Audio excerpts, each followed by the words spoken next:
Okay. I'd like to call the May 3rd Union County Board of Education meeting to order. I need a motion to go into closed session pursuant to NCGS 143-318.11A1 to prevent the disclosure of privileged personnel information under Chapter 115C, Article 21A of the North Carolina General Statutes. In addition, pursuant to NCGS 143-318.11A1 to prevent the disclosure of privileged student information under NCGS 115C 402 and FERPA 20 USC 1232G. Also pursuant to NCGS 143-31811A3 to consult with our attorney in order to preserve the attorney-client privilege between the attorney and the public body, which privilege is hereby acknowledged, and to consider and give instructions concerning a potential or actual claim, administrative procedure, or judicial action. Also pursuant to NCGS 143-31811A5 to establish or instruct the staff or agent concerning the negotiation of the price and terms of a contract concerning the acquisition of real property. Pursuant to NCGS 143-131, for the consideration of bids, and under NCGS 143-31810 and 11 to review minutes from prior closed session meetings. Motion to go into closed session. All those in favor? Aye. Any opposed? Okay.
If we could please have a moment of silence.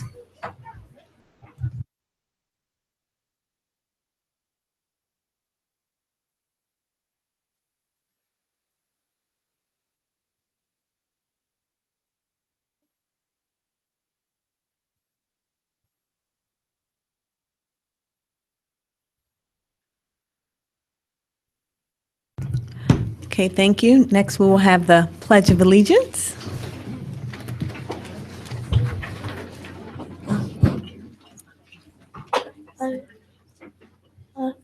I pledge allegiance to the flag of the United States of America and to the republic for which it stands, one nation, under God, indivisible, with liberty and justice for all.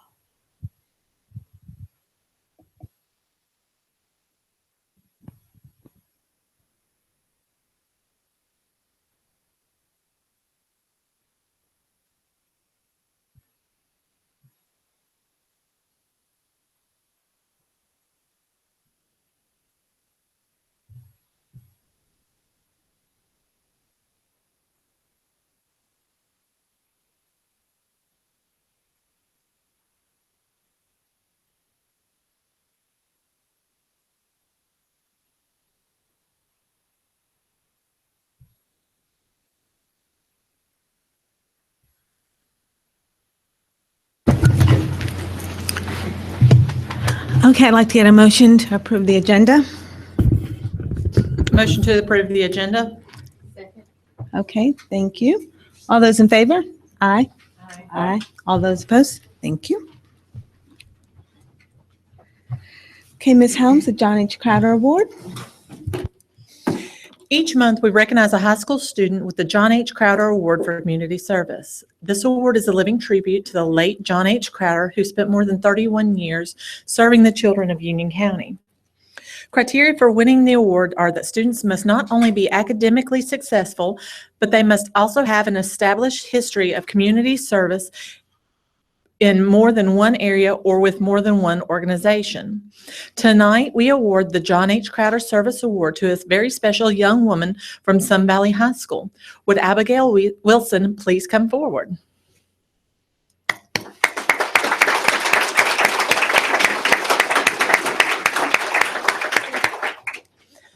Abigail is a graduating senior at Sun Valley High School. She has been a student council member throughout her high school career and currently serves as president. As student council president, Abigail organized the American Red Cross blood drive at Sun Valley High School and participated in student council fundraising events that raised $1,000 for Victory Junction. She has participated in countless student government events that have benefited the community at large. As a member of the National Honor Society, Abigail has volunteered at the Sun Valley Elementary School Culture Fair and the Sun Valley Middle School Walkathon. She is also very proud of her involvement with the children's Christmas parties that have benefited 20 to 30 families in need. Thanks to her effort, coupled with other Sun Valley students and staff, $20,000 was raised to provide gifts, household items, food, and toys for the holidays. At school, Abigail is described as a well-rounded student. In addition to her service with Student Council, National Honor Society, she is a varsity cheerleader and a member of the Sun Valley High School swim team. Abigail credits her community service experiences with the desire to help others and says she plans to continue this effort for many years to come. Teachers, administrators, and students talk about her strong sense of purpose, drive, and leadership ability. Sun Valley High School is very proud to name Abigail Nicole Wilson as the May recipient of the John H. Crowder Service Award. Here to support Abigail is her mother, Peggy Wilson, and Sun Valley High School's assistant principal, Dr. Marvin Bradley. Congratulations.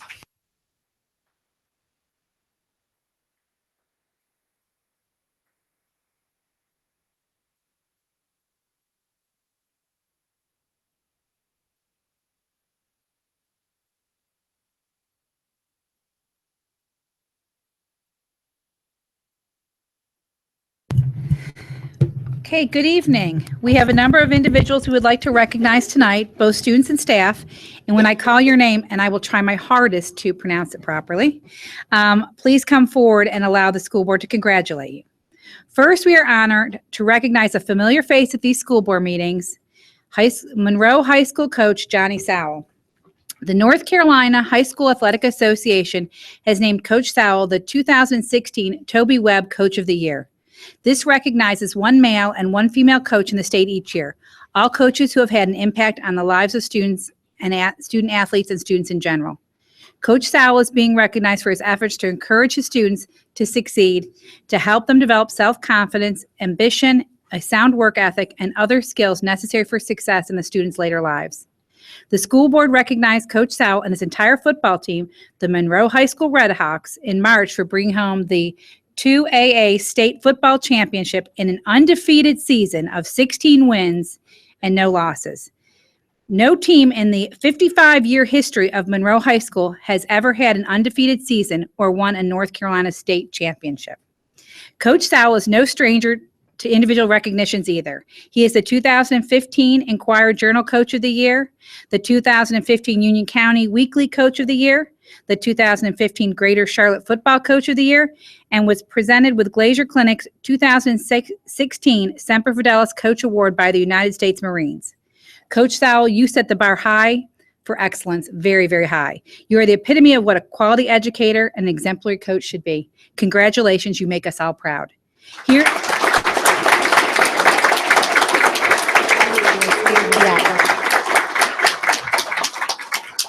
Here to support Coach Sowell, his wife Denise, his son Jalen, his sister Shirley, Monroe High School Principal Dr. Mike Harvey, Monroe High School's Athletic Director Tim Niedermeyer, and other members of his school staff, and UCPS Athletic Director Jug Jones.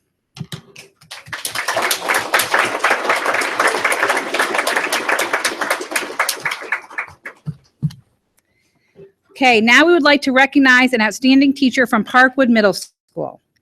Nicole Marie DePietro and her very talented theater students who brought home honors last month from the 2016 North Carolina Theater Conference's Middle School Play Festival. The theater program was recognized for its production of Hoodie at the festival. When I call your name, please come forward. Caden Ball, Kennedy Bell, Felicity Booth, Adriana Bortney, Blakely Borjewski, Kayla Davis, Anna Finch, Hannah Flash, Daniel Kelly, Joey Lenhart, Austin Love, Kayla Myers, Matthew Sider, Morris Sustar, Taylor Laney, Sam Robinson, Colby Steffler. One student, Brandy McKinney, was recognized as with an Excellence in Acting Award. They were awarded Excellence in Choreographed Stage Movement, Excellence in Set Design, and Overall Excellent Show Rating. Congratulations, students. You make us proud. Here to support his students is Parkwood Middle School Principal Dr. Jeff Crafson. And if you're a parent, family member, or principal of one of these fine students, will you please stand and be recognized also? Am I talking into this enough?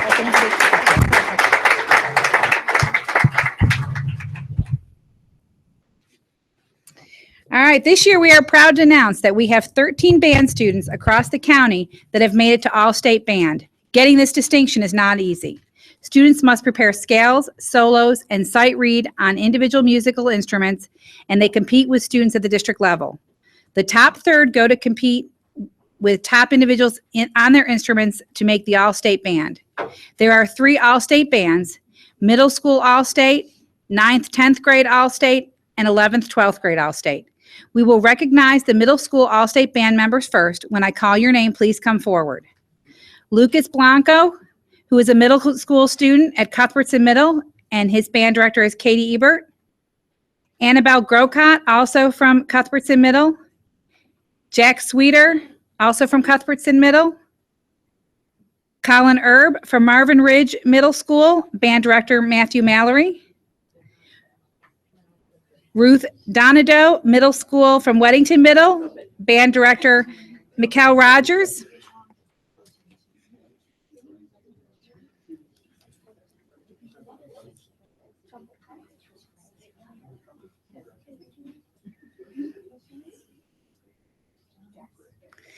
Now we will recognize the high school All-State Band members.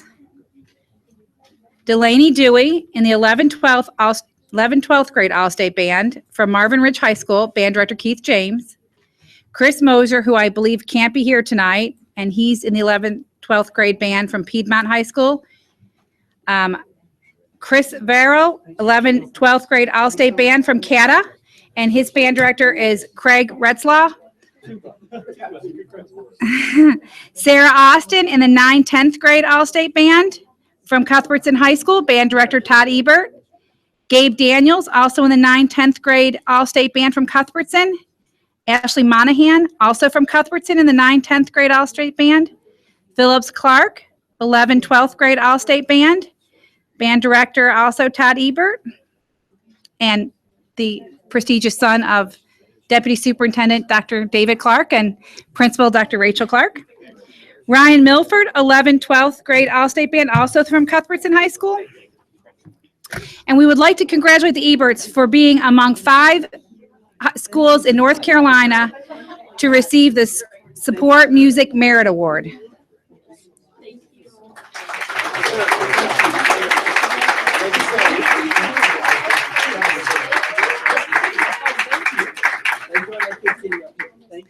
Cuthbertson High School received this award for the first time last year. This is the first year Cuthbertson Middle School has also received the award. The NAM Foundation, who presented the award, said winning this award demonstrates a commitment to supporting music education and ensuring opportunities for music learning in the curriculum for all students. If you're a family member, parent, or teacher, principal of one of these students, please stand to be recognized as well.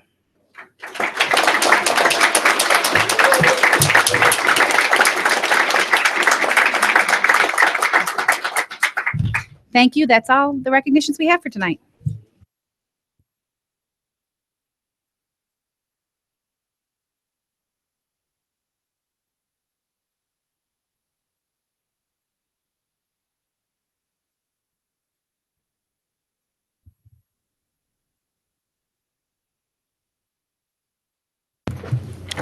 Okay, next up we have Ms. Schaefer and Mr. O'Rourke from the SBA.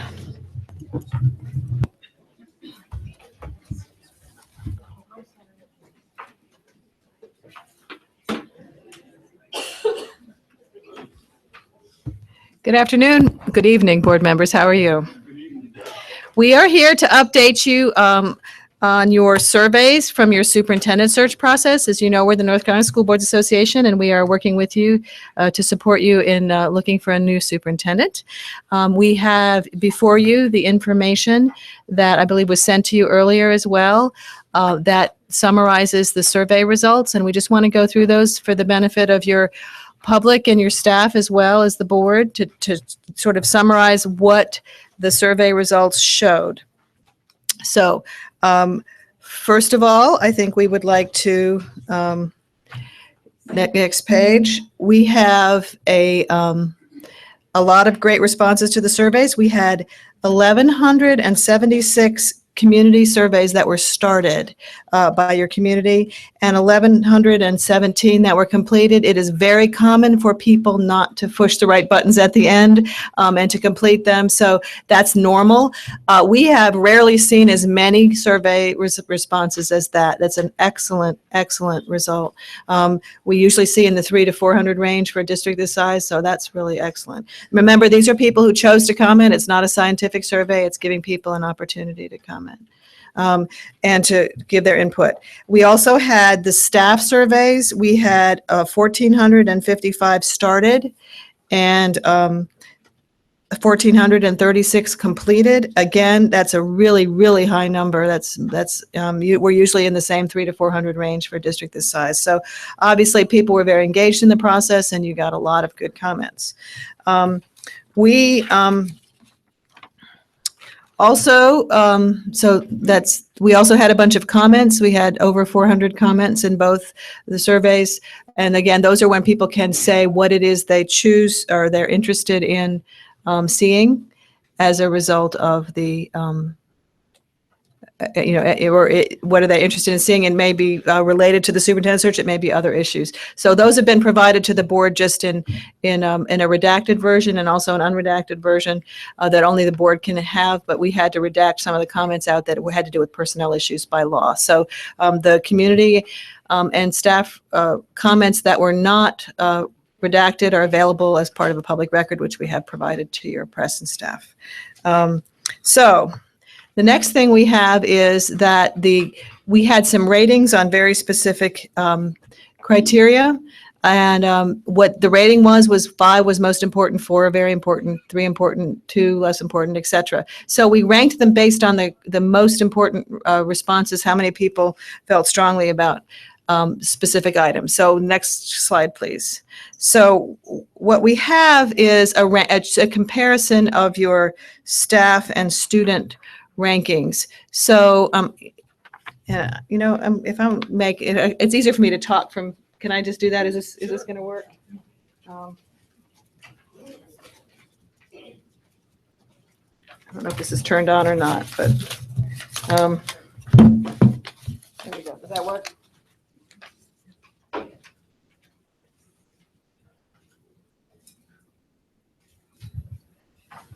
Okay, that's better. So what you have is that in your top 5 responses, we've compared the staff and the students, and staff and community responses, and you see a little bit of difference here.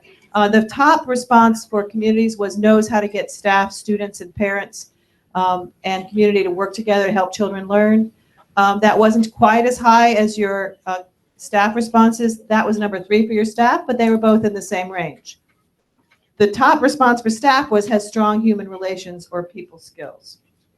That was actually number 4 for your community. So they're in the top, but generally there are specific differences.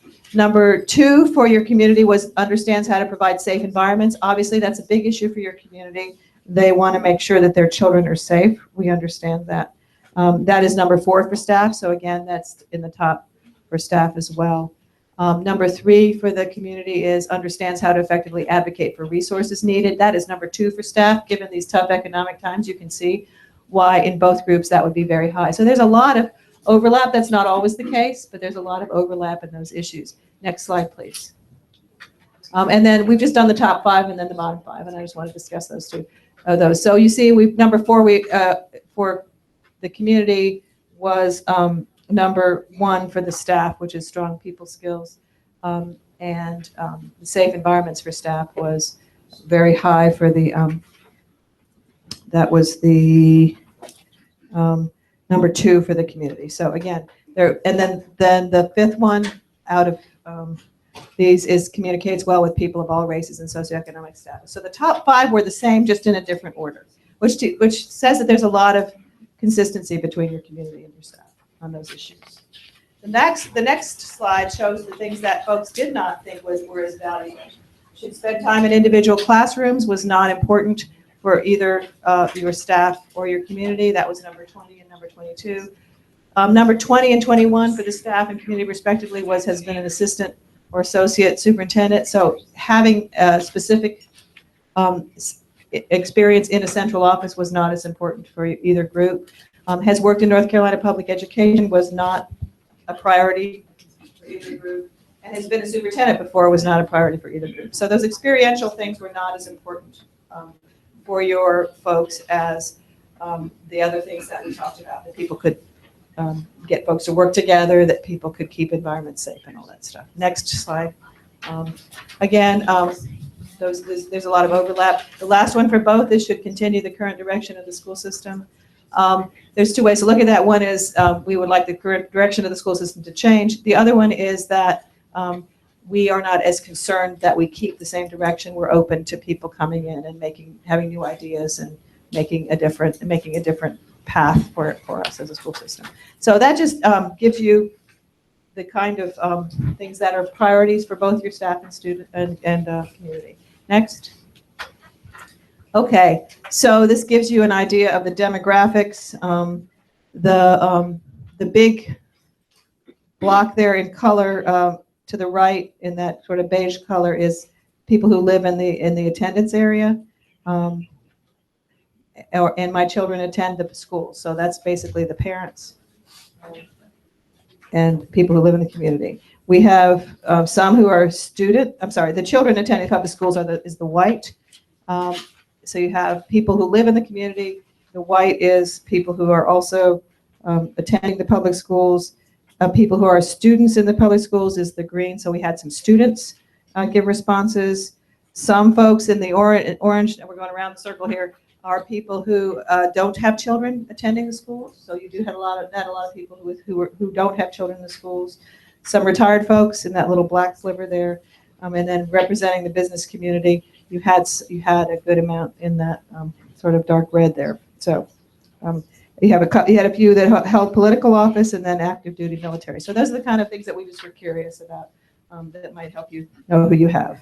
So if you look at the next graphic, the yeses are in that olive color are people who have children attending the schools. The no do not. So you had about 300 folks that in the community survey, this is in the community survey only, that did not have children attending public school. That's actually pretty many. Okay, if the next slide.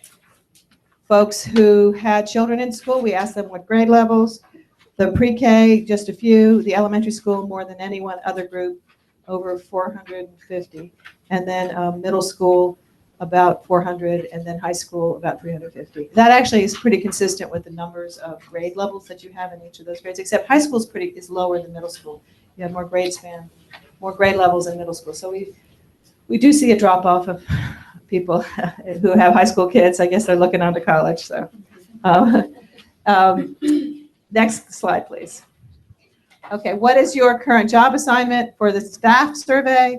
Most of the people who replied were teachers in that area there that's the tan colored. The olive color is administrators. I'm sorry. The olive color is support staff and the white is administrators. So the vast majority of the staff that replied to your survey were teachers. Okay, next. And again, if assigned to a specific school, lots more in elementary school, the least in middle school, the most in high school. This is a consistent demographic with the number of teachers and other staff you would have at those schools that is more consistent with the number of kids in those grade levels and the number of teachers. So that was pretty appropriately distributed by grade level. And that's it. We just wanted you to kind of get an idea of what your folks said. We're not going to summarize the comments because they speak for themselves and the board members can read them. And there were a lot of them. And it's hard to categorize comments, so that's not very useful. The next, we have another little PowerPoint that is about this North Carolina standards for superintendents. I just want to go over this because the next thing we're going to do for a few minutes is just talk about what the board members think are important to see in a superintendent. What this document we handed out it's published by the State Department of Public Instruction and talks about what the state expects superintendents to be able to do. So we think it's a very useful document for the board members to review and make sure you're familiar with, especially as you're looking toward your applications and what people put in the applications and you're evaluating folks who are to be your next superintendent. So we're just going to go over really quickly what this says and you can read it in more detail. It is basically a guide to how to complete the standards that are on the superintendent evaluation instruments. And many of you may be familiar with it, but again, it's useful for your public to kind of know what the state expects of a superintendent. So there are 7 standards of executive leadership in this document. So strategic leadership, basically that is creating a climate that gets people to make sure students are prepared for the next century. And basically, where are we going? It's the goals and directions of the school system. It includes a working together with the Board of Education to create a future-ready student population, and basically developing a goals and missions for the school district. Next, instructional leadership. That's kind of not a surprise. You need to be able to lead the instructional program in the school system. Next, cultural leadership. That believes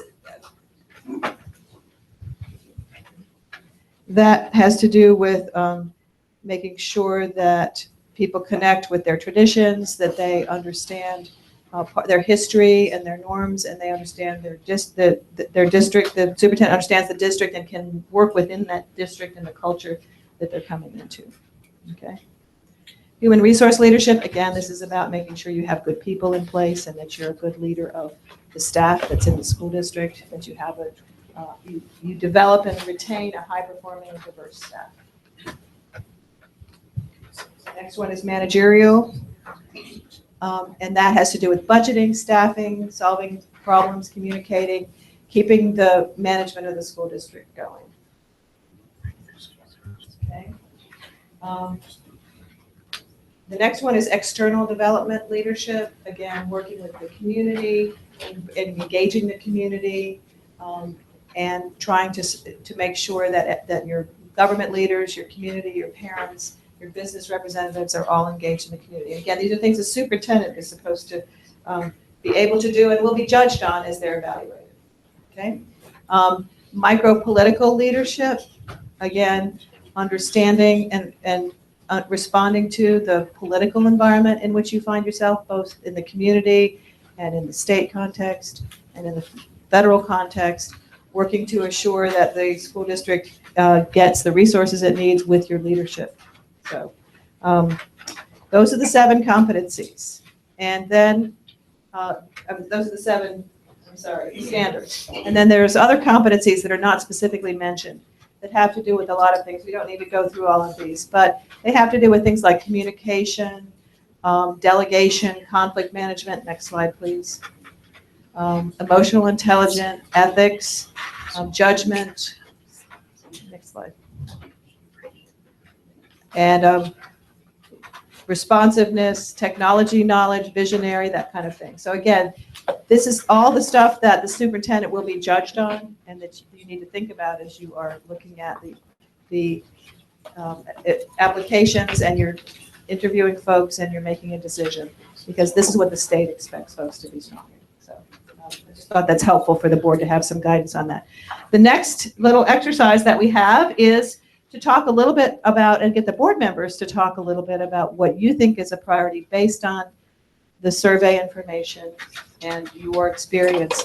And what we will do with this information is do a list of the things that you think are important for you all to consider and get a little bit of consensus on that. The idea is to do a rating sheet that you will use when you're going through your evaluation, when you're evaluating the applications, and also that it will help us develop questions for you when we're looking at helping you develop questions for the interviews. What are you interested in knowing about? And that will give us some guidance. Okay? With that, Madam Chair, we will go ahead and take comments, and I don't know how you would like to do that. This doesn't have to be real formal. We just need some idea of things that the board members are concerned about and want to. Well, the first thing I wanted to ask is that you did get the ones that we emailed to you? Which? Is that this? Oh, yes. That's a different purpose. Okay, that was guided. Those, yes, we did, and we did go through that. But this is basically what characteristics, such as the ones that were in your surveys, are you all particularly looking for? What do you think it's important to see in a superintendent? Now, that's guided by the questions from that Super Pro Match, and that's just kind of a candidate recruitment tool. This is a little bit different. Does that make sense? Okay. All right. So my colleague Jim O'Rourke will be taking notes here, and we will use these to put together just a sheet. And it's just a helpful guide for you all to sort of focus on the same things and think about the things that other board members are interested in. I see you ready to. So I just wanted to ask real quick, do you want like our top 2, top 3, just whatever? Just whatever comes up. Let's just have a little more informal conversation if that's okay. High student achievement and low dropout rates.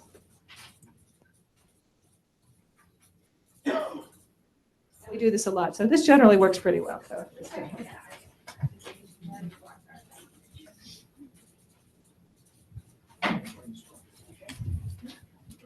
Anyone else? Yes, ma'am.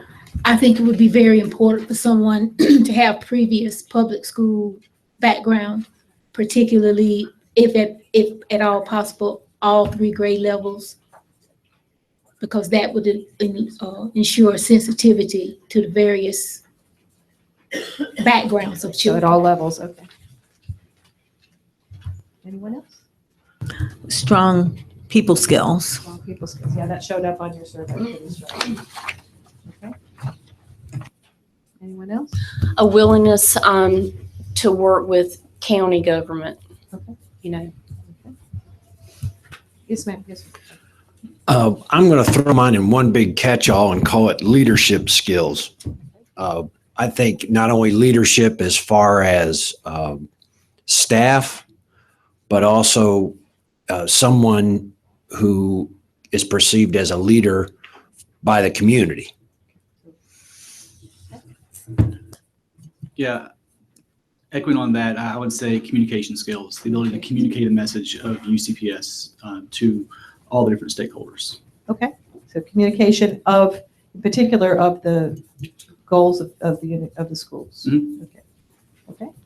Anyone who has a Yeah, I think it's important for a leader of a school district to have clear alignment capabilities, to be able to take staff resources or what material resources and be able to align them effectively with the goals of the school board that is setting forth. So Okay. So clearly aligning clear aligned what your staff is doing all with the goals resources of with the school. goals of the board. Some Also look how UCPS can improve in areas of visionary, how we can, I don't want to say this. Transformational leadership. Well, yeah. Come back to me. Okay, I've got one. New approaches or ways to close the achievement gap.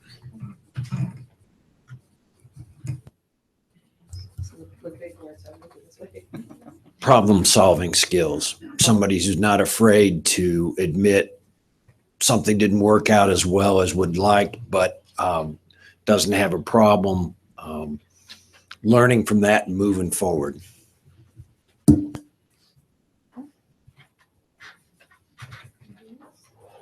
Well, some of these, I think, almost go without saying, but I'll say them anyway. Someone who's has a high level of integrity, honesty, with all those that they would deal with, whether internal staff, board members, community, all around.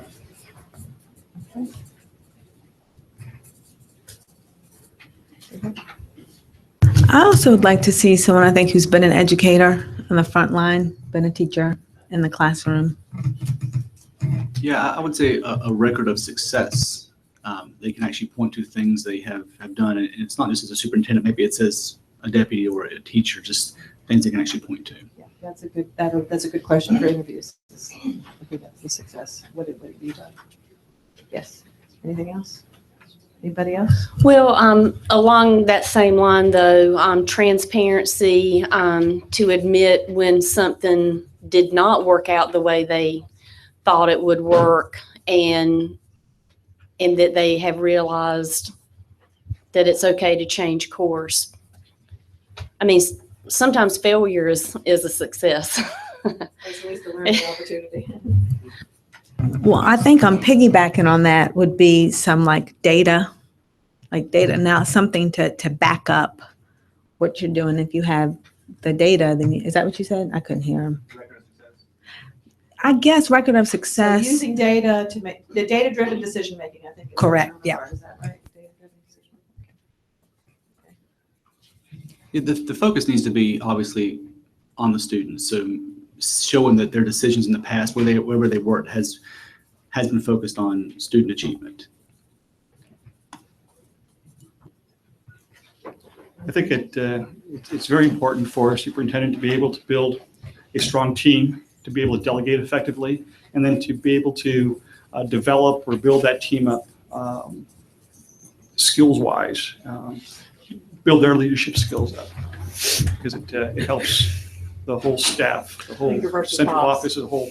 Leader versus boss. Right. Yeah. Well, some people just want to almost do it themselves, and you Yeah. can't do But everything. So you Capacity to work effectively as a team. absolutely. As a member of a team. I think one of the skills that they will need to utilize will be their ability to hire the right person for the right job, not only their staff, principals, assistant principals, on down the line. I think that's going to be one of their biggest tasks, is to make sure the right person is in the right job. The human resources. Human resources, hiring skills, people in the right places. It's a soft skill, but the ability to listen and then synthesize that information to make decisions with that feedback that we received. And that probably goes in part with the team, working as a team. Also, along with that flexibility, like especially in their leadership style, sometimes situational leadership, certain situations means that to be able to tailor the response to the situation, not one size fits all. Yes, ma'am, sorry. No, wait, wait.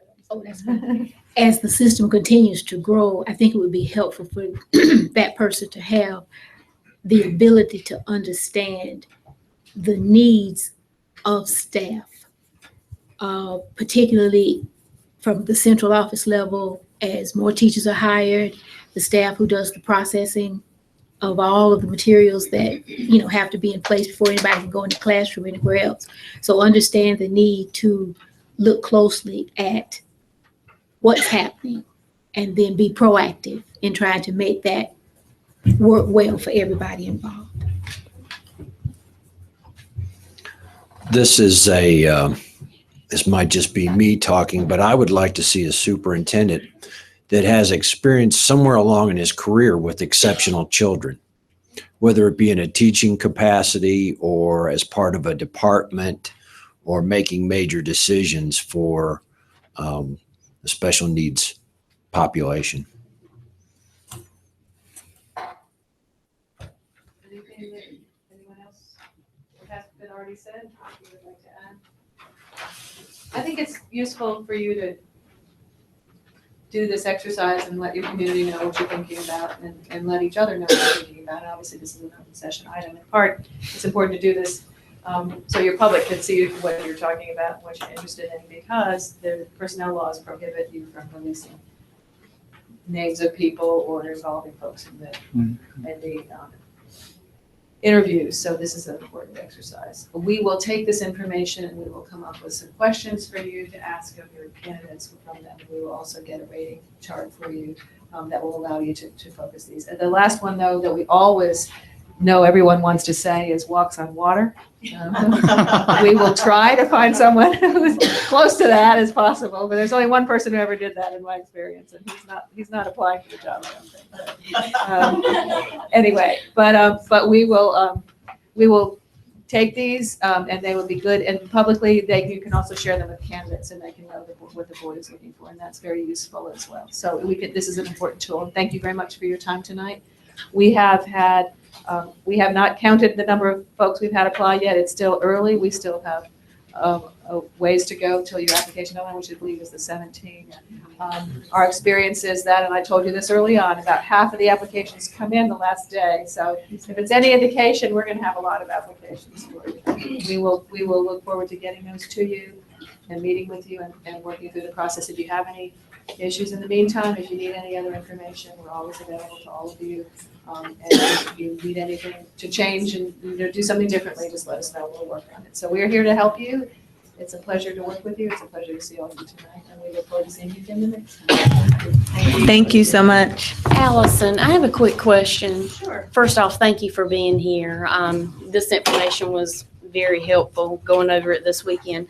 You had mentioned when we first signed on with North Carolina School Board Association that you had resources across the nation and you could make phone calls of people that might be a good match with Union County Public Schools.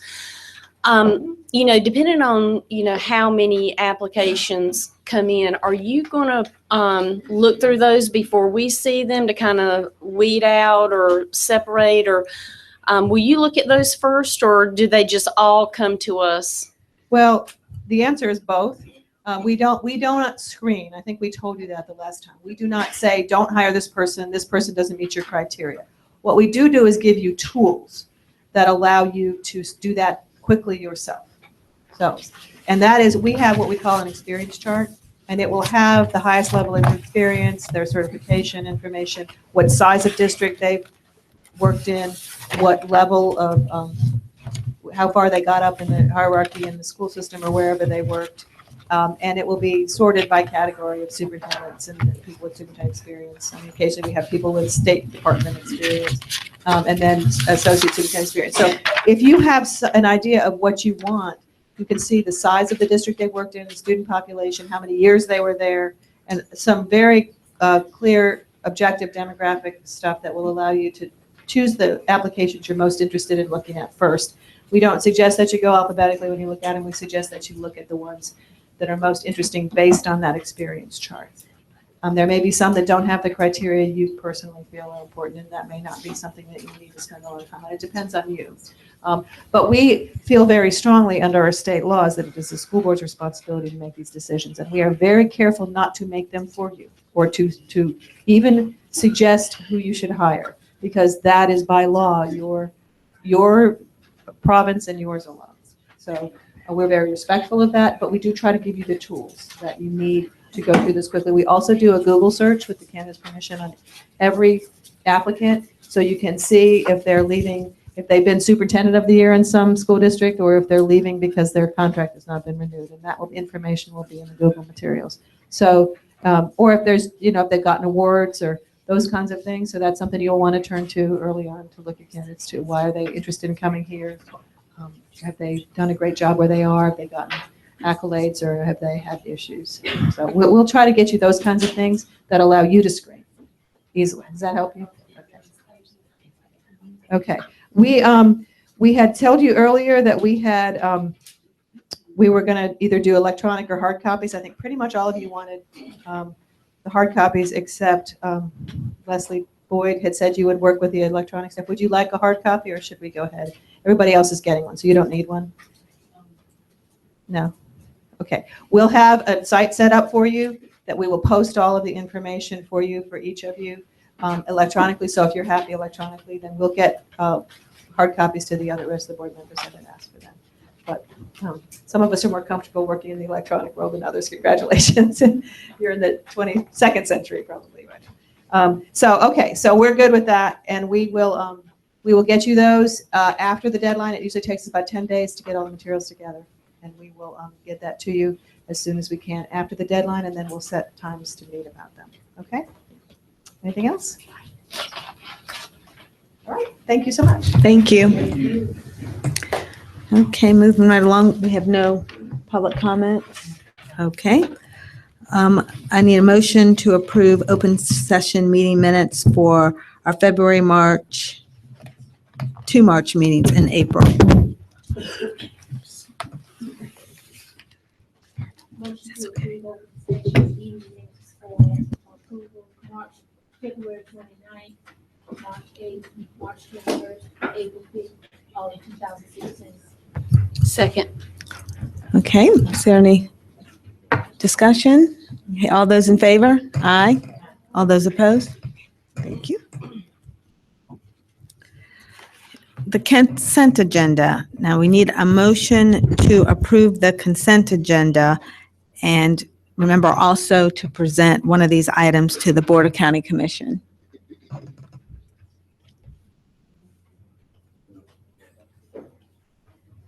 Anyone? What was the item we need to present?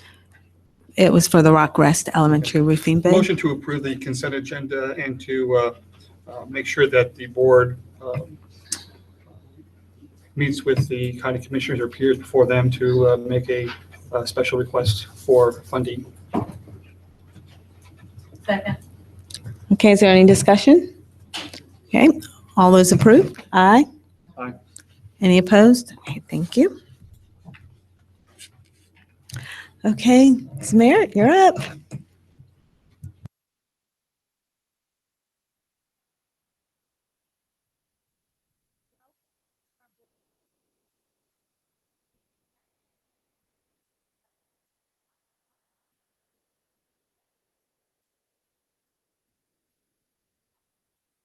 you to Union County Public Schools maintenance, because they have been in our house really moving some things around and helping us extensively. So thank you all for that.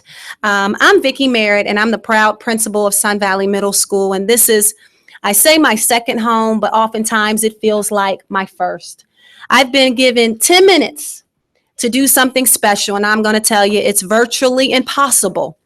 And when I thought about how to present to you something that could be meaningful and something that you all could take out to the world, it would be the message of continuous improvement. In everything that we do, it's always being better and working to be better than the day before. So we have to be better than yesterday. After maintenance has come in and we have you all here, we definitely are better than yesterday. And then tomorrow, we certainly have to be better than today.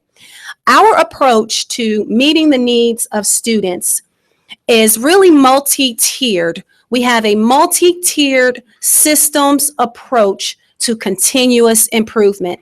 And we have two primary tiers, and everything that we do stems off of those tiers. The first one, as you know, is the academic piece, right? Our students are brought here and they're dropped off, and they're supposed to return home better than they arrived. Our work as educators is taken very seriously and personally. So we have elected at Sun Valley Middle School to use continuous classroom improvement, CCI, as our daily instructional platform in all of our classrooms. And so what that means to our kids and our teachers is that every single class has a class goal. It has set and clear learning requirements that's posted and clearly communicated to the kids at the beginning of the year. As a class, the students develop mission statements as to what their behaviors will be, what their personal expectations will be for themselves. And then additionally, the teachers begin to plan, do, study, act, day by day, term by term. And by the end of the year, we should have these wonderful results. That is what CCI is all about. Connecting with CCI, the academic tier of multi-tier systems approach, is that we have something called 21st century learning, and we call it 21st century Spartans. And what our Spartans know is that they have to be financially literate by the time they get out of high school. And I tell my kiddos all the time, you have to give something to get something. See, told you. So we address the 21st century Spartan with financial literacy, global awareness, bringing the outside world in, civic literacy. Our kids here know that they have a voice. We have the technology. They have a voice. We use and exercise their voices through technology. The environmental literacy. There's unlimited resources available. The health literacy. We have to take care of ourselves. That's the big piece of academics. And of course, what we all know, the arithmetic, and then the reading and the writing has to be instrumental in all of our classrooms. But then we have this other very important tier, and it's the behavioral tier. We want to make sure that when our students leave Sun Valley Middle School, that they have developed a better sense of emotional awareness. And so we have subscribed. We have a mom over there giggling like, oh, so that will happen come 8th grade. It will. We have subscribed to PBIS, Positive Behavior Intervention and Support. And these are some PBIS tickets. What we believe is that if we pour into the positive behaviors, those positive behaviors will increase more positive behaviors. And so we continue to sow into good decision making with that. Every single student has an advocate. They don't choose us. We think that's kind of selfish for us to choose them. Sorry, they choose us, right? That's the right thing. And so each of them have selected an advocate, someone that they can go to get support anytime throughout their day. So those are the two primary tiers. Now, I wanted to share that with you as just a snapshot of what we do daily here at Sun Valley Middle School. But you see these kids behind me? I believe you need to hear from them because there's nothing better than the student learning experience of Sun Valley Middle School. So I would like to invite my 8th grade drama class, led by Miss Jocelyn Kress. Where are you, Miss Kress?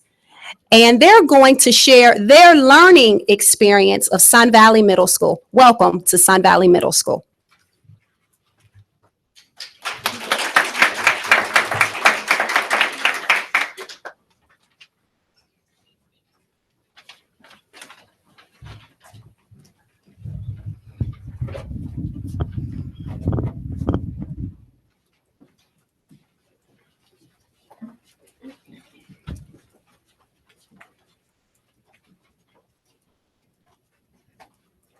Plan.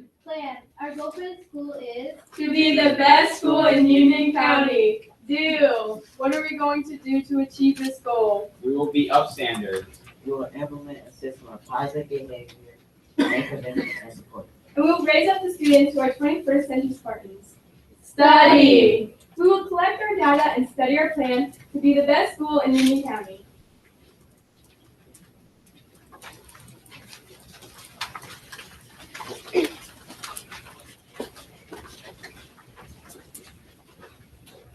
Do you notice I walk down the hall on edge? I keep my head down and walk, praying not to be noticed. They see me, the bullies. They call me names, putting labels on me.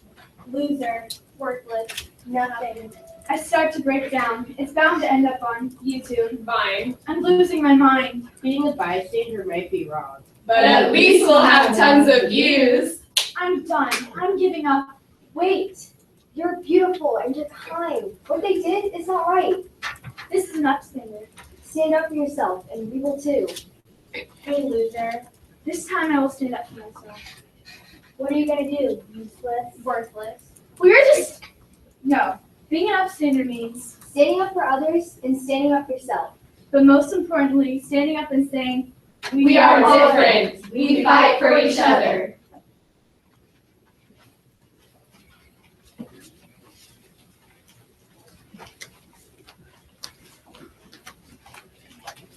Oh man, how'd you get a dress down there? I saved my PBIS tickets so I can wear my favorite shirt. I'm saving up my tickets so I can go to the basketball game.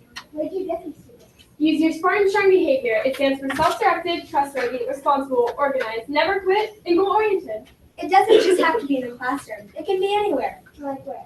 Like the locker room, the assemblies, the hallways, and cafeteria. What else do you use these tickets for? You can buy school supplies for 3 tickets, You could buy a dessert pass, a lunch with friends pass. and a dress down day. You can also get a homework pass and a basketball ticket for $25.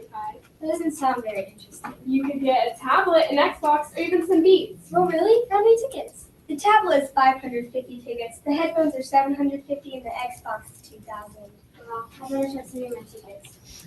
Thank you for being self-directed. Here's a ticket for each of you.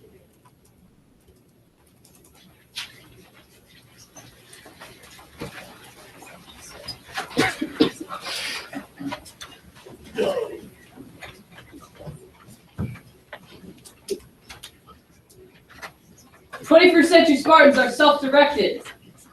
The board says we should be reading. Class, it's your time to pull out your books. I'm self-directed. They are prepared. Hey, Tim, do you have a pencil? Yes, but you should really be prepared. They are also accomplished.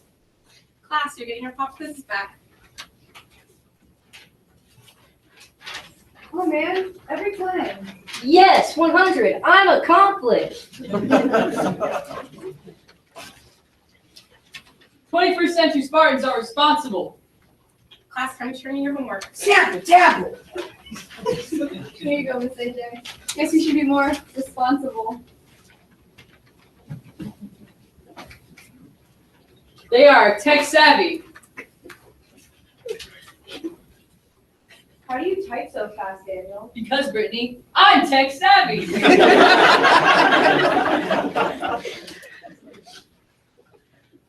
They are also adaptable. Class, pop quiz. Well, Tim, you should have studied like an adaptable student. And last but not least, 21st century Spartans never quit. Oh, I give up. Don't give up. I feel like giving up. But it'll never get you anywhere in life. Keep trying. Never.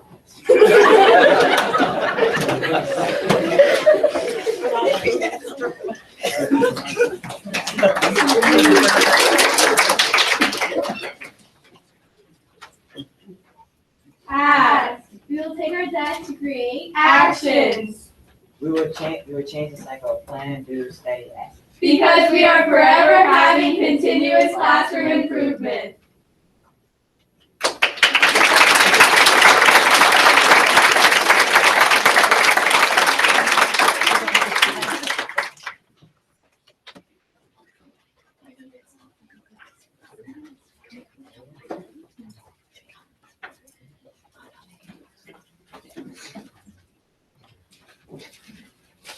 Let's give our 8th grade drama class and Miss Jocelyn Kress a round of applause, please, again.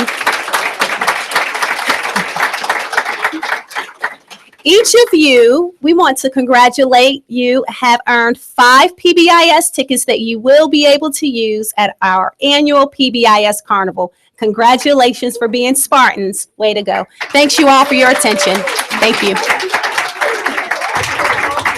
Miss Merritt, if you could come forward.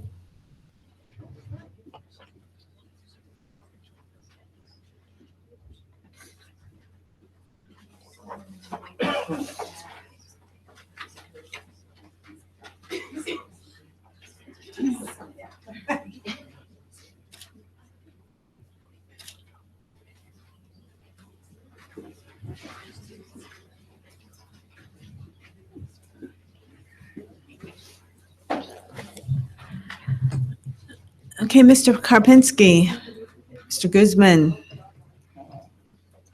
Board of Education budget, number 13, lucky number 13.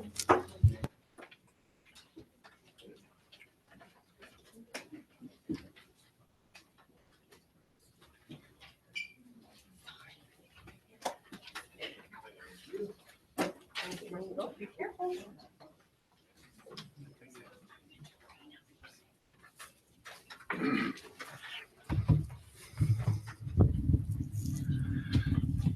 Okay, we've had, of course, the superintendent's budget. Okay, this is obviously the Union County Public Schools Board of Education's budget. We've gone through a process of working with stakeholders. We went through the superintendent's budget. The superintendent's budget was gone over at the work session this past Thursday evening.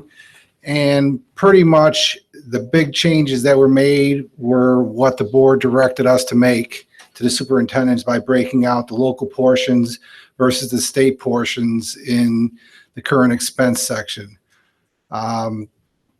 We did send you a revised copy of this as late as 3 in the afternoon today, so that was important that you did receive that. And it included all the exhibits you've seen, as well as a couple graphs for ADM for Union County Public Schools, the charter schools, and some of the high academic performing systems statewide. I'm not sure what the board would like to do at this point. I can go through the whole budget one more time, or you can talk about items that you'd like to. I do want to at least highlight, I believe, page 12, which is the uniform budget format for all funds. That lays out what the current expense budget, local current expense budget, the state budget, federal budget, we total that up, and then we have child nutrition budget, after school program budget, and your special revenue budget as well. So that's the total sum of all budgets for the school system in a snapshot. Of course, the state budget is an estimate. We got the governor's budget this past Wednesday. So we did a lot of this work between Wednesday and literally today. So that's why this particular exhibit has to be put in last. You don't know what all your funds are going to look like until you have certainly what the local budget's going to look like. And then, of course, we had to put in the state budget based on the governor's recommended proposal. And Mr. Karpinski, the board in our last meeting, I think it was in our work session, there was some discussion in regards to the IP platform and Benton Heights. And at this point, I was wondering if you could kind of walk us through the numbers. One of the discussions at that time was, I think, possibly moving Benton Heights into year 2 of the CCEP. But if we were to do that, what types of funding would need to be included in the request, the capital request for this year, for the coming year?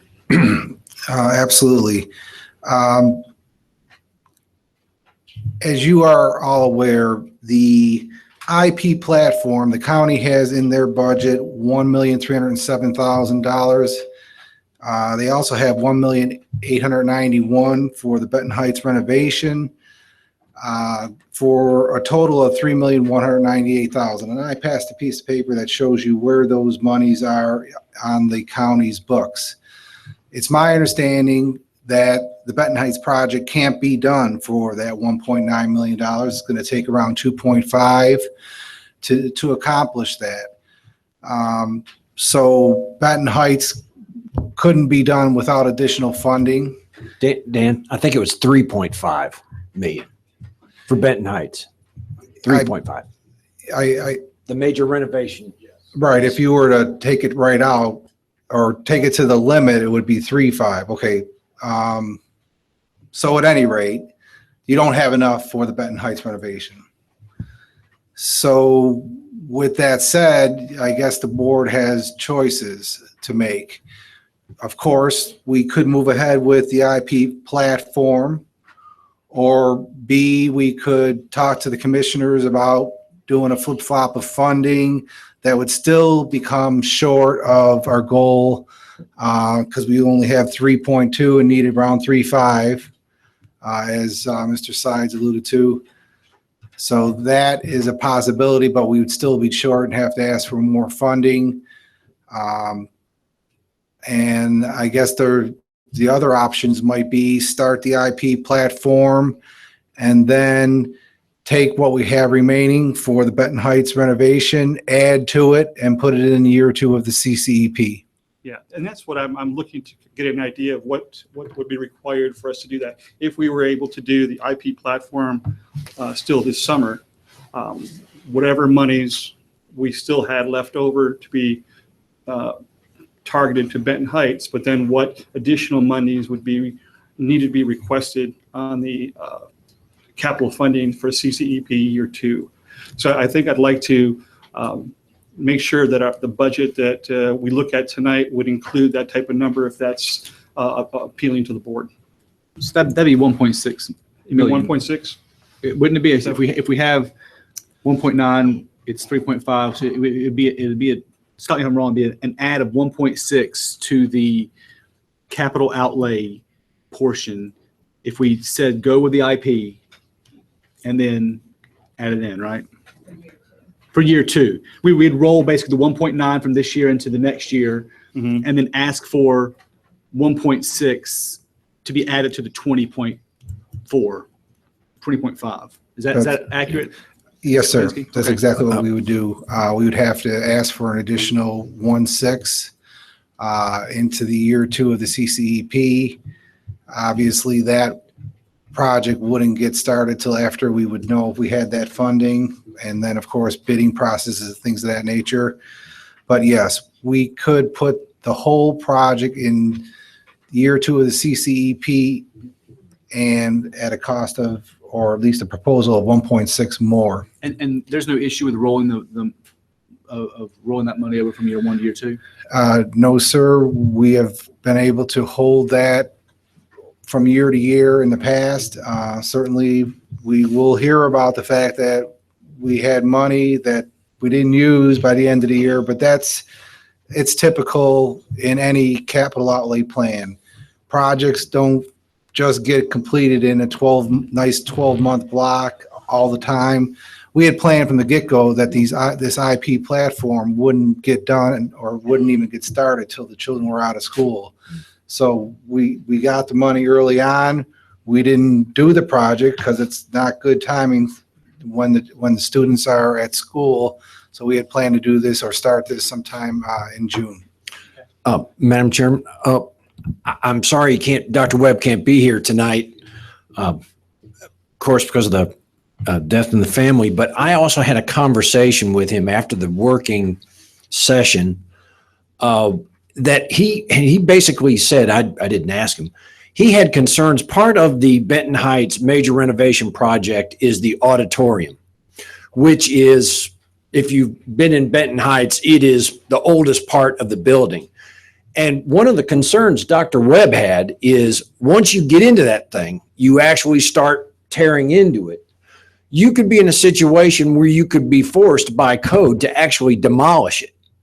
You couldn't redo it. You'd have to take it down and start all over again. And he said that would add approximately $1 million to the cost.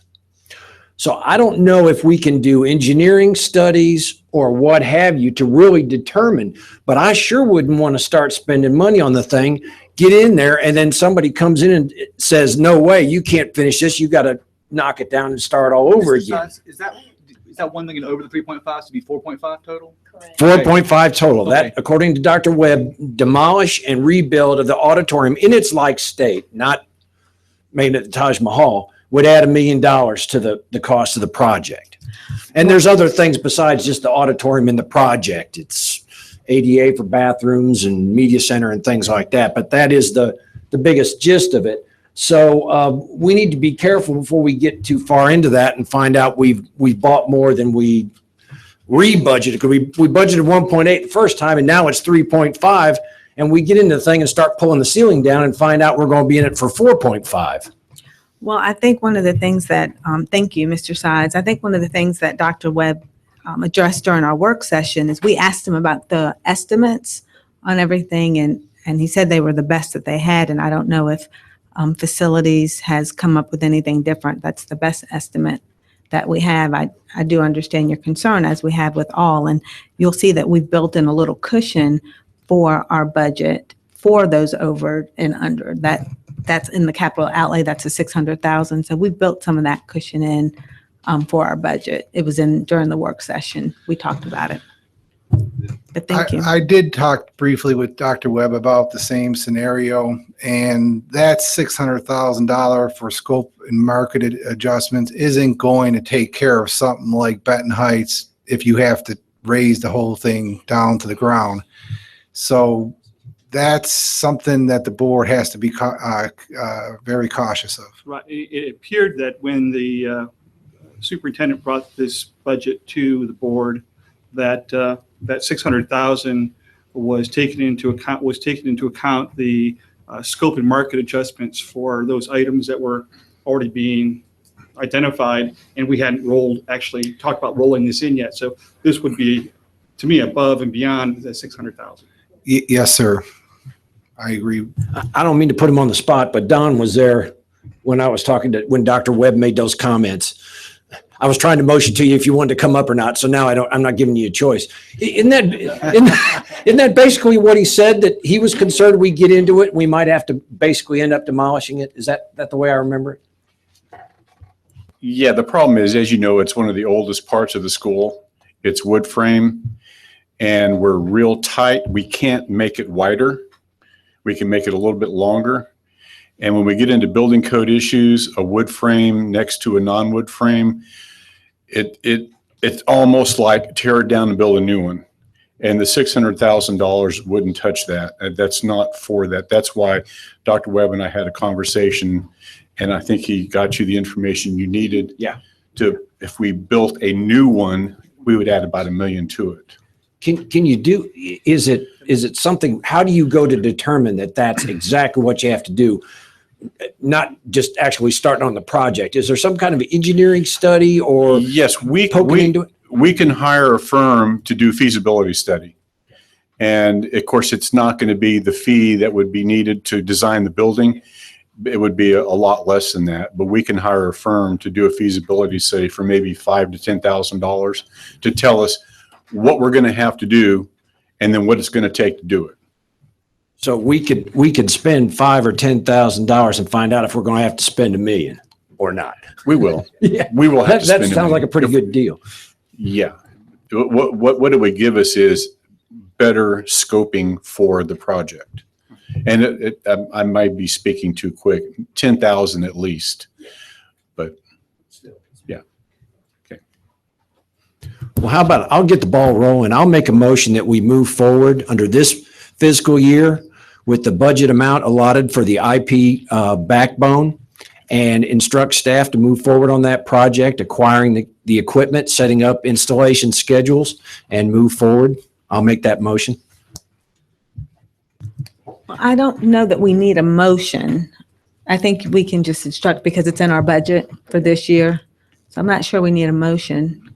I think what we're looking for is a motion to approve the budget as presented with the instruction to add, to move Benton Heights into the second year of the CCEP and to add 1.6 million to the capital budget to handle the additional the additional Benton Heights costs. Done. Well, move Yeah, forward. yeah. We don't need to do that. That's not part of Okay, it. so we're moving forward on the IP camera, okay? All right. Don, how much of the Benton Heights major renovation project, the what was set at 1.8 or we figure now is 3.5, how much of that is the auditorium? I know I'm catching you without your books in front of you, but Possibly 3/4 to $1 million. is it, so we could, well, here's what I'd propose. I'd propose let's see, 1.8. So that's still not enough to, is 1.8 that we originally budgeted in this fiscal year enough for us to move forward on the other parts of what was labeled as the major renovation for Benton Heights, not the auditorium, and then do a study to see what's going to happen with the auditorium? Is there enough in there for 1.8? All right. Wait, I thought you said the auditorium was only $1 million. That was that part of that budget, which is an old budget. But if it's $1 million and we need 3.5, then we need 2.5 to do everything except for the auditorium, which we wouldn't have enough for. Or am I off? Did I say my question right? 1.8 will get us a long way on everything except the auditorium. All right. A long way or complete? Not all. So it's not all. All right. So we got to bail out. We got to pull back even more on the scope of the project. The major part of it. Well, I did make the motion, but I can revise the motion. I had the Benton Heights rolling over into the second year with 1.6 million to cover costs. Now, are you saying that is not sufficient? I second that. I'm thinking, and I'm thinking out loud, which I guess is a tough thing to do in front of a crowd and TV, but okay, so we've got 1.8 million that we've already got from this budget year. And we've got we've had, county commissioners say, well, why aren't you moving on this thing? Why don't we take that pot of money and see how far it can get us on the major renovation project and set aside the money needed for an engineering study on the auditorium, the 10 grand, 15, whatever it takes. And then we know what we're really up against on the auditorium, but yet we get that 1.8 million moving. Does that make sense? Yeah, it makes sense, but I'm concerned about if we don't have enough, what's going to be our backup plan? Well, If we I would don't just have say to. I would have staff revise the scope of the project with updated numbers and say, look, how far is this 1.8 going to get us? I have no problem with that. The only thing I would want to say is we definitely want to make sure we ask for the 1.6 in the capital outlay for next year, because if we do get started, we don't want to then be like, and we've started and we got a school half done. At a minimum. Well, but the engineering study will kind of lead us to that direction, because if it says, no, But we don't have enough you can't finish that time. auditorium. Then Well, that's what I'm saying. How can you put that in the budget if you don't know if it's going to get you there, if you got to completely demolish and restart the auditorium, build a whole new one? It's kind of like you could ask for 1.6, but we don't know again if that number is So going to be Richard, good are you enough. asking for the Benton Heights project to be put on hold? No, I'm asking to move forward with however far the 1.8 we already have in this year's fiscal year budget will get us rescoping what I would call the major renovation project without the auditorium and whatever small projects we have to leave out in order to we got that 1.8. Use that towards major renovations, and then also include in that 1.8 an engineering study that we're going to be able to tell what definitely we can and cannot do with that auditorium. But we're going to have to go ahead and ask for money now to get into the budget to approve it tonight so we can get it over to the county Well, commission. that's true. And the facilities committee has approved this project as it is. For us, we'd have to go back through facilities if we're looking at changing the scope. Like right now, this is what we have, is what's in the budget as to what we think it's going to be. And facilities has come back and said we're going to need about 3.5. All this other stuff hasn't gone through facilities yet. And You want to roll over the 1.8 to next year? Don't touch it. And how about in the meantime, doing an engineering study on the auditorium? yeah, that's fine. That's fine. I mean, at least we're making that progress on No, it. So I you're, think that makes sense, Mr. Sides, to do the engineering study. I would say, though, we need to make sure we roll the 1.89 or whatever, and then ask for at least the 1.6 in this budget, so we can go with our best estimate as of now. And the good thing is we will be speaking, we will have a meeting with the county commissioners and we can have these conversations so they understand what we're doing. so if I'm hearing you right, you want to add 1.6 million to the 25 million we're going to ask for in capital. Is that what I'm hearing? Correct. Correct. That's the motion. We have a second. So it go from, the line item will go from 20.4 to roughly, 22. That's correct. And that's up on the screen and in your packets on page 10. So if I'm hearing the board correct, we would take that 20,497, add 1.6 to it, update to CCEP year 2 to include that 1.6 because the rest of it's in year 1. And then we would be engaging a study to be done to see what other costs might be involved. Now, how do we do this study? Can we pull it out of this year's money, or are we going to put it in the budget for next year, and then have to wait on that? I What would do you think it could think? be taken out of the 1,891 we have. All right, so we're gonna roll over 1.8 minus whatever it takes for the engineering fee, so we don't have to wait on that. I think that's part of it. Don said we would that do an makes sense. engineering fee anyway. So I think that's part of, And then just make sure we're going to then direct staff to go ahead and kick off the IP as soon as it Correct. gets out with the Correct. 1.3 we've got. Right. correct. I seem to remember somewhere that in between our budget to the county and the county kicking it out, that we actually budgeted the 1.2 million for the IP backbone, and it all of a sudden showed up as 1.3. They added something else. Some They- little projects got thrown in Right. there. Right. That's exactly what happened. Okay. But we're going to go ahead with working within the county's budget on Yeah. this Yeah. of $1,307,250. If I recall correctly, that wasn't going to build the whole platform in its entirety. There's going to be add-ons anyways, so we might be able to do a little bit of the add-on while we're doing this, but we'll see how far that goes as well. Okay, any other questions? I would like to mention to the board, because we are on that sheet, the capital outlay proposal. The county has asked many questions Okay. that this applies to, because our budget for capital outlay is their response to a lot of their questions in the capital side of the house. And I just want to make sure everybody sees at least the first bullet point, which says that the cost of projects were determined at the time of scope inclusion. They were based on standard construction industry costing techniques, professional experience, and tested against normal cost in the region for similar projects. So when we get to the next agenda item, you'll know that to the best of our ability, we've answered the county commissioner's question on the capital through our budget. I just want to finish out this motion. Absolutely. So all those in favor of the motion on the table, do we need a repeat or is everybody okay with it? Repeat.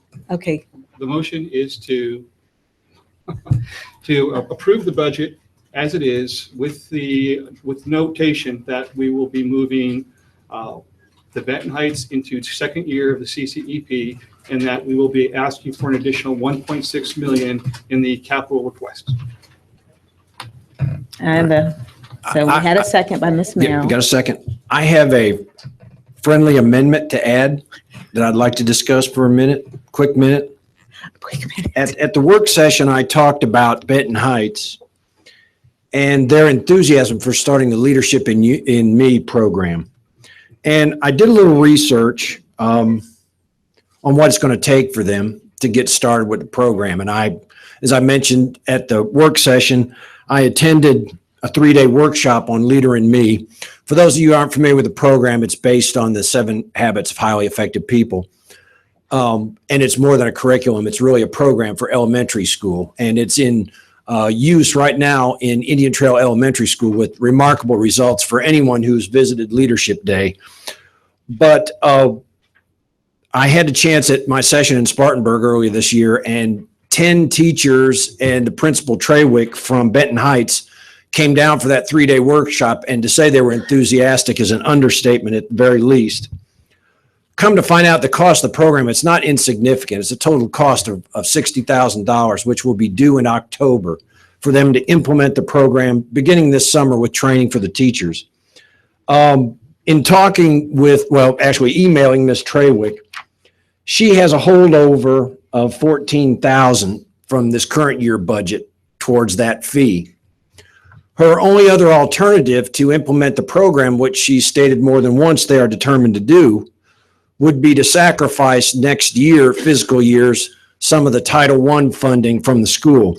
And I asked her basically what would that call for? What would she have to lose if she did devote the Title I funds? And it said she would lose an interventionist position and a tutor, as plus large sums for materials, resources, in order to fund Leadership in Me, which we are committed to.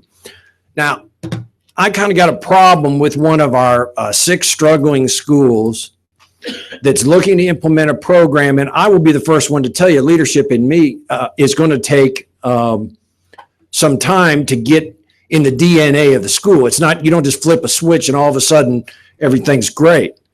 But for them to have to sacrifice these positions without us being willing to step up and providing funding out of our operating expenses to cover these costs so these good folks don't have to lose those positions, to me personally is unacceptable. And I guess, it's really ironic. If you look at our capital projects under the CCEP for year 2 for Benton Heights, we're budgeting $489,000 for some drainage work and to pave gravel driveways and parking lots. Now, here's the trade-off, $46,000 for a program that's for the kids versus $500,000. I know it's capital versus operating, but look at the symbolism. Hey, I'm sorry you're going to have to cut these positions, but you're going to have awful nice parking lots. Now, I would like to offer an amendment that we add to the budget item, which is under digital, traditional content and curriculum, which currently sits at $315,000, and we bump that up by 46 in order to provide the additional funding that Benton Heights Elementary School will need to implement the Leader in Me program. I'll offer that motion, Ms. Chairman. I will second. Okay, so question. Yeah, I have one question. And my 2 boys attended Indian Trail for a short time. And so I agree the Leader in Me program is fantastic. My only consternation is, how do we give to one school and not the other 52? And are we going to budget then $40,000-$50,000 for each one of the schools to do the programs they want to do? Or are we going to just say, Benton Heights, you've been chosen this year to get this, and it's going to take us 52 years to get the rest of the schools? That's my issue. Unless we see it a different way, unless we view Benton Heights as a test pilot, because we actually have 6 struggling schools, and Benton Heights is one of the 6. So if we think about using this as a test pilot to see how it goes, then, in 2 or 3, next year's budget, we could add, potentially add another budget, but just, don't think about the 53 schools, but just consider this a test pilot What I think. to help the school who absolutely wants it, because I believe there were 14 staff members last week at Indian Trail Elementary. I can't remember how many went through the training in South Carolina, but Ms. Trawick and her staff absolutely wants to do this. Now, if she has to cut, tutors and Title I instructors, obviously she doesn't want to do that, but she's willing to do it because she wants Leader in Me so bad in her school. Typically, how we handle something like this is an idea will come and it will go to the finance committee and we'll do research and we'll look into how we can pay for a program like that, whether it's one school or all the schools. And then we bring a recommendation to the board. I think it's probably not the best place to bring an idea like that here to the full budget process. And then I wanted to ask Indian Trail, I just want to get background. Didn't they raise their funds, correct? They did, the PTO. The PTOs, and so I'm just trying to They also had to cut some positions according, to Ms. Boatwright. They cut She positions. used her internally. tutoring funds, Yeah. but let's but it is remember cute. let's also consider Indian Trail Elementary. I mean, for those of us who have been there, I mean, it is standing room only on Leadership Day. This entire room would be wall to wall, parent volunteers and community leaders coming in. I don't know that we can place that burden on Benton Heights Elementary, that they would be pulling in, a couple of hundred parent volunteers or whatever to come in and do that. It's not apples to apples. Right, no, and I agree with you. And so that's the kind of thing that we need to look at before we kick off something. Is it going to be sustainable? Are they going to have the same results? I think it's a great idea. I mean, when I went there to Leader Me, it was just awesome. But I do think we need to do a little bit more research before we put a line item in the budget. And Madam Vice Chair or Madam Chair tonight, I would also state that, if we're going to do that for one of the six, we should look at how we can do it for 6 of the 6. It's just for elementary schools. Yeah, it is. No, I don't mean. But then we have to reimburse. If we do it for one, we have to do it for all. And if then we would have to reimburse Indian Trail for the funds that they raise. But I don't mean Leader in Me at every school, but look at what those schools see as their pathway to success, and then fund. If we're going to fund one, we need to fund all 6, and maybe it's Leader in Me at 2 of them, and it's a whole other program at other ones. But then you have the middle school kids and the high school kids that also might have some initiatives and some ideas that they want to start in their schools as well. I think we need to take it to curriculum and finance and say what can we do to Finance first, because.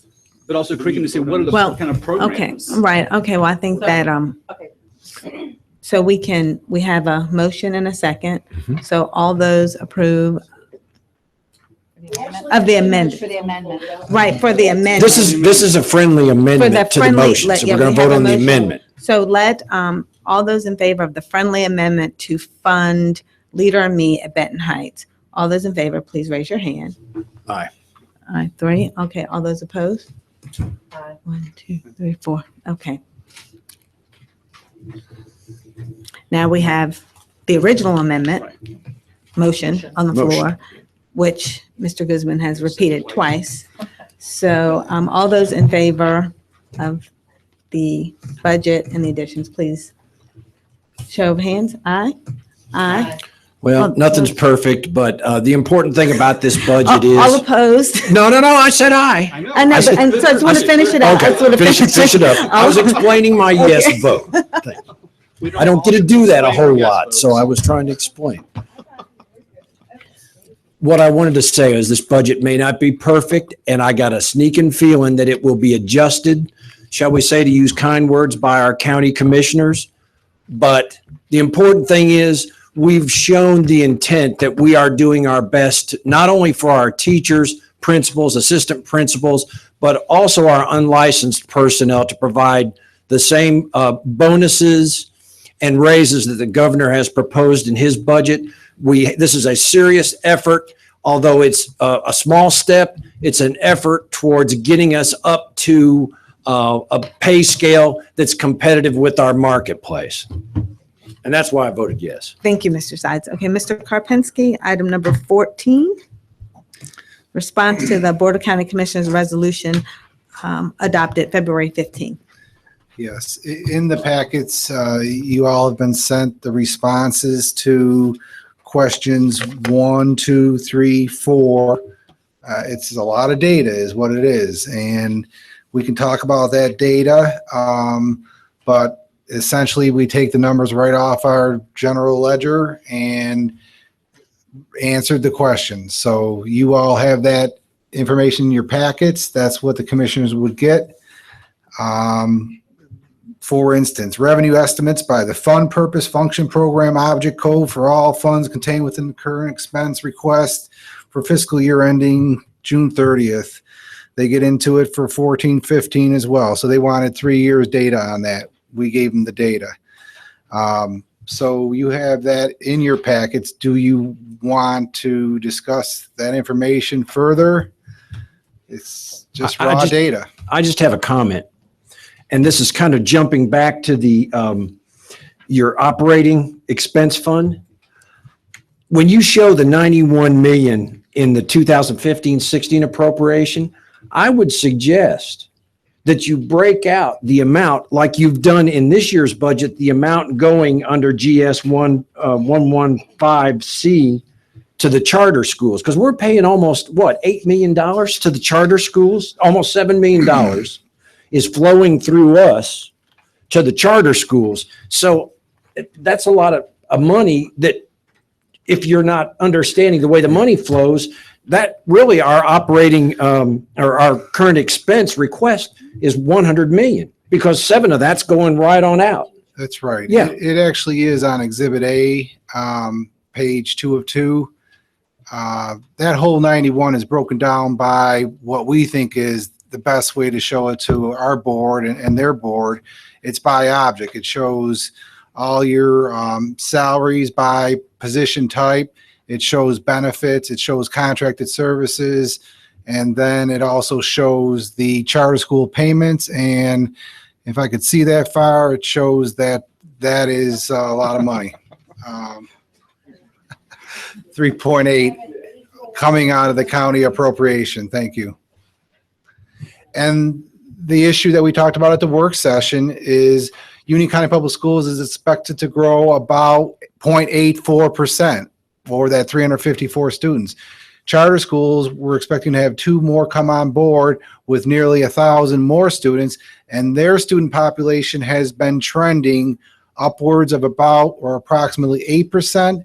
Next year, it's supposed to go up 49%, almost 50%, and that's why we need the 2.9 million more.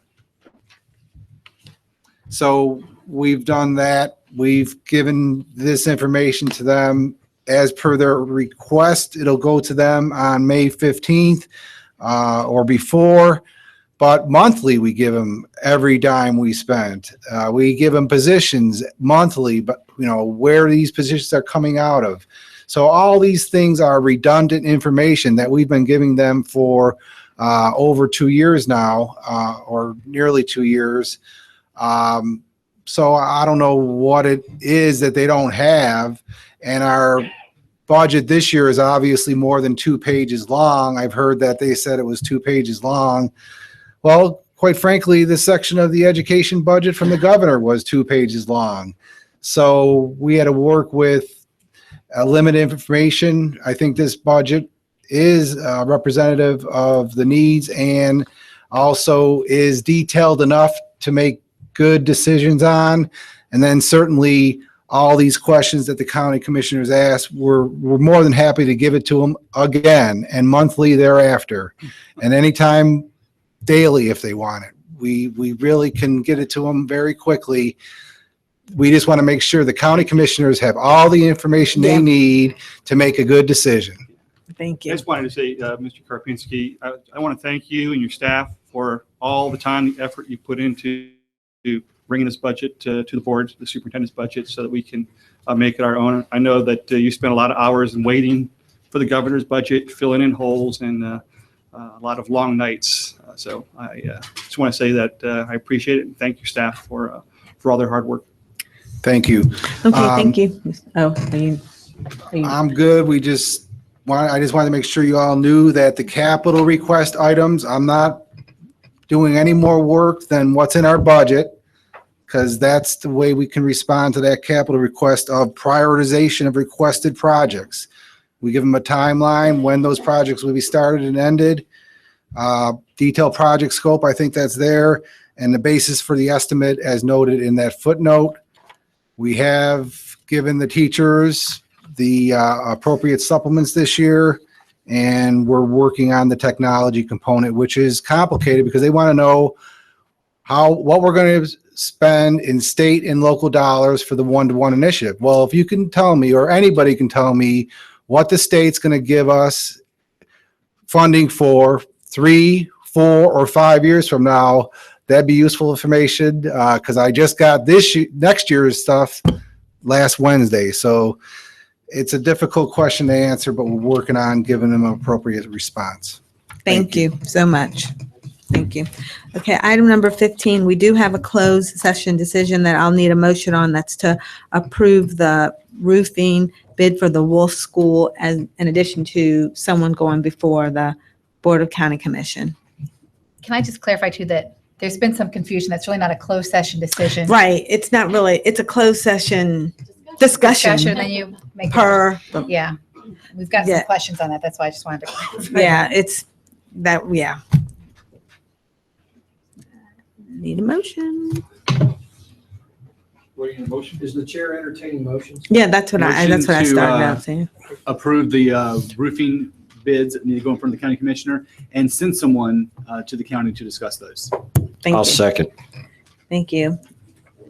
I guess since we've had our discussion, all those in favor? Well, Don was saying there's 2 roofing bids, right? We already did one. Wolf and Piedmont. Wolf and Piedmont. Rockcrest was in your consent agenda. Wolf and Piedmont were in closed session, now coming before you. Right. for Okay. Approval here. Only one though goes over budget. Only the one goes over budget. But you need to approve both of them, and then one needs to be gone to the county commissioner for additional funds. So, My motion covered that, right? okay, and Mr. Side second. All those in favor, say aye. Aye. Any opposed? Okay, thank you. Okay, now we're at board comments, and I'm going to go first. You'll see why, but first I want to thank Ms. Merritt. Thank you so much, and the PTO and Site Base. It was really wonderful coming here, and I really appreciate that. Second thing, we received a letter from the Board of County Commissioners. We sent over a request for 2 dates, May 16th and May 24th at 5, and they have accepted both of them. So the Board of County Commissioners will host us on May the 16th at 5 p.m. in the government building, because they do have their meeting that night. And then they will welcome Union County Public Schools hosting the May 24th joint meeting. And initially we were thinking one meeting. And so I think the premise is, because they have a meeting that first night, they just kind of wanted to keep it open in case we don't finish the first night. I'm just going by that with the letter. I haven't spoken to anyone. So put that on those dates on your calendar, please. In addition, they were amenable to the July 11th date at 5 p.m., and that's for our bond discussion.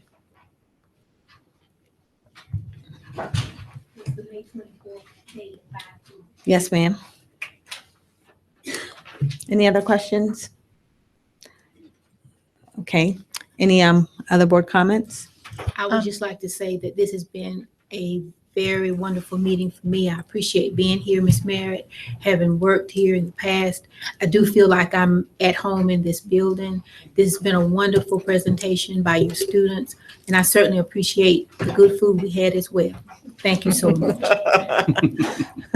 Thank you, Ms. Merritt, for hosting us tonight. Your presentation was wonderful.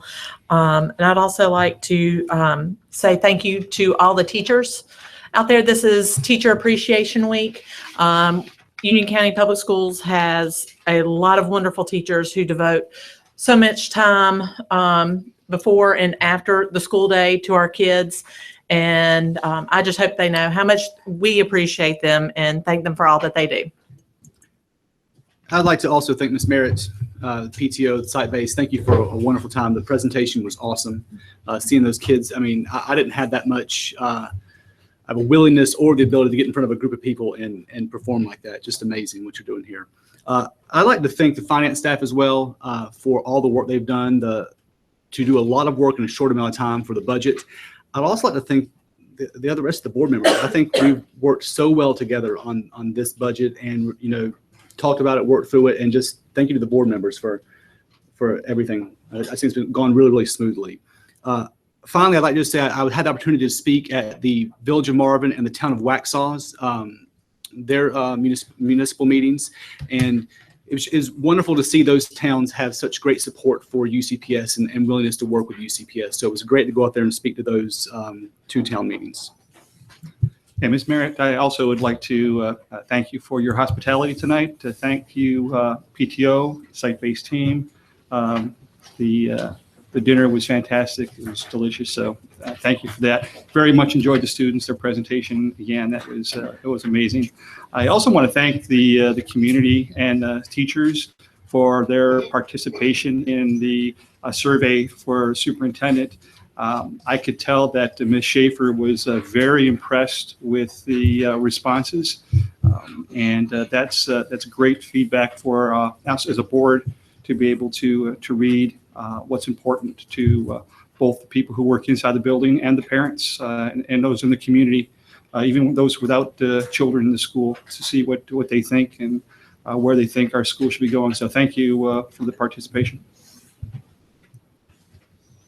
Yeah.